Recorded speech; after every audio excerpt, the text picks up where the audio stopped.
actress na si Gwyneth Paltrow. Ang kanya lang namang niluluto ang isa sa paboritong agahan natin mga Pinoy. Ang tosilog, tosino, sinangag at itlog. Ang kanyang tosino na siya mismo nag-marinate, inspired ng isang online recipe. Habang ang kanya namang sinangag o fried rice, healthy. Ang kanya kasing ginamit, cauliflower rice. Pero alam niyo ba kung saan nagmula ang paborito nating Pinoy tosino?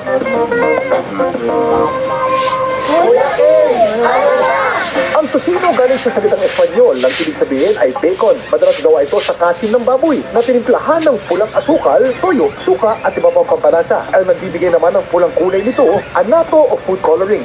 Ang lalawigan ng Pampanga tinuturing na home of tosino. Ang putahe kasi ito, pinaniniwalaang sa probinsya ito na invento. Because of Pampanga, o walang dagat, mainly ang food sa Pampanga is meat. One of the methods of preservation of food is food. So, or sometimes, we dry food.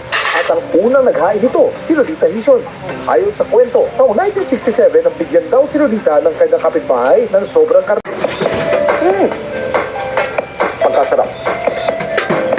Samantala para malaman ang trivia sa likod ng viral na balita, i-post o i-comment lang, #Kuya Kim. Ano na? Laging tandaan, importante ang may alam. Ako po si Kuya Kim at sagot ko kayo, 24 oras.